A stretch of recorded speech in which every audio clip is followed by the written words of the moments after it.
ദൈവനാമത്തിന് മഹത്വം ഉണ്ടാകട്ടെ. നമ്മൾ ഇന്ന് ധ്യാനിക്കാൻ പോണ സദൃശ്യവാക്യം 8. ജ്ഞാനമുള്ളവൾ വിളിച്ചു പറയുന്നില്ലയോ, ബുദ്ധിയില്ലാത്തവൾ തൻ സ്വരം കേൾപ്പിക്കുന്നില്ലയോ. ഹല്ലേലൂയ, സ്തോത്രം സ്തോത്രം സ്തോത്രം. ജ്ഞാനമുള്ള സ്ത്രീ വിളിച്ച് പറയണം. ബുദ്ധിയില്ലാത്തവൾ തൻ സ്വരം കേൾപ്പിക്കില്ല. അവൾക്ക് മടിയാ സുവിശേഷം പറയാൻ. അവർക്ക് കിട്ടിയ വെളിച്ചം അവരങ്ങനെ മറച്ചു വയ്ക്കുകയാണ്. ജ്ഞാനമുള്ളവൾ അങ്ങനെയല്ല. അവൾക്ക് കിട്ടിയ വെളിച്ചത്തെ മറ്റുള്ളവർക്ക് പകർന്നു കൊടുക്കും. ഇന്നത്തെ കാലത്ത് എന്നെ കേൾക്കുന്ന ദൈവമക്കളെ, ഇന്നത്തെ കാലത്ത് ആരും സുവിശേഷം പറയുന്നില്ല.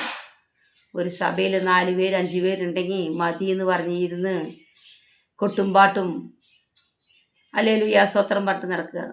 അതേപോലെ അടുത്ത ആഴ്ചയും വന്ന് കൊട്ടും പാട്ടും ഹല്ലേലൂയ സ്തോത്രം പാട്ട് നടക്കുകയാണ്. ഒരിക്കലും അങ്ങനെ ആവരുത്. സുവിശേഷം നമ്മളുടെ മേലെ വീണ കടമയാണ്. നമ്മൾ ഒരാളുടെ സുവിശേഷം പറയണം. അവർ സ്വീകരിച്ചാലും സ്വീകരിച്ചില്ലെങ്കിൽ അവർ സുവിശേഷം പറയണം. എൻ്റെ ചെറുപ്രായത്ത് എൻ്റെ 23 വയസ്സിലേന്ന് ദൈവത്തെ അറിഞ്ഞു. ഞാൻ സുവിശേഷം എല്ലാവരിനകത്ത് പറയും. കുറേ പറഞ്ഞിട്ടുണ്ട്, കുറേ പേര് രക്ഷിക്കപ്പെട്ടിട്ടുണ്ട്. ദൈവമക്കളെ ഹല്ലേലൂയ. ഇന്നെനിക്ക് 45 വയസ്സായി. എനിക്ക് ആരോഗ്യ പ്രശ്നമായി.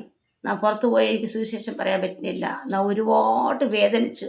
കർത്താവേ, ഞാൻ 7 വട്ടം ബൈബിൾ വായിച്ചിട്ട് ഞാൻ വീട്ടിനുള്ളിൽ ഇങ്ങനെ ഇരിക്കുകയല്ലേ, എനിക്ക് ആരെങ്കിലും സുവിശേഷം പറയണത് എന്ത് ചെയ്യും ദൈവമേന്ന്.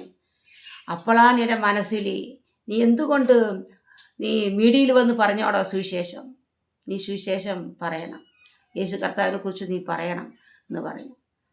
അങ്ങനെ ഞാൻ കർത്താവിൻ്റെ സുവിശേഷം പറയുവാൻ തുടങ്ങി. ഹല്ലേലൂയ സ്തോത്രം. ജ്ഞാനമുള്ളവൾ വിളിച്ചു പറയുന്നുവോ, ബുദ്ധിയില്ലാത്തവൾ തൻ സ്വരം കേൾപ്പിക്കുന്നില്ലയോ. എത്രയോ ആൾക്കാർ, പാസ്റ്റർമാരുടെ ഭാര്യകളും വിശ്വാസികളൊക്കെയും മടി പറയാൻ, മറ്റുള്ളവരെ പേരിപ്പിച്ച് നിങ്ങൾ പോയി പറയൂ, നിങ്ങൾ പോയി അവരെ കൂട്ടിയിട്ട് വരൂ എന്ന് പറയാണ്. എത്ര ഒരു സങ്കടകരമായ കാര്യങ്ങൾ ദൈവമക്കളെ. ഒരിക്കലും പാടില്ല. കർത്താവിനെ കുറിച്ച് സുവിശേഷം പറയണം. നമ്മുടെ യേശു ദൈവമാണ്. യേശു സ്വർഗത്തിൽ നിന്ന് നമുക്ക് വേണ്ടി മനുഷ്യ അവതാരമായി ഭൂമിയിൽ വന്ന് ജനിച്ചു, നമ്മളെ രക്ഷിച്ചു. കൽവരി കുരിശിൽ അവസാനത്തുള്ളി രക്തം വരെ നമുക്ക് ഊറ്റിത്തന്ന് ഹല്ലേലൂയ സ്തോത്രം. നമ്മൾ വീണ്ടെടുത്ത കർത്താവിന് നമ്മൾ സ്തുതിക്കാണ്ടിരിക്കാൻ പറ്റില്ല, സുവിശേഷം പറയാണ്ടിരിക്കാൻ പറ്റില്ല. ഈ വചനം ഞാനിപ്പോൾ ദൈവം നമ്മളെ സഹായിച്ച കൃപയ്ക്കായ സ്തോത്രം. നമ്മളെല്ലാവരും ദൈവം അനുഗ്രഹിക്കട്ടെ പ്രാർത്ഥിക്കുകയാണ്. ആമേൻ.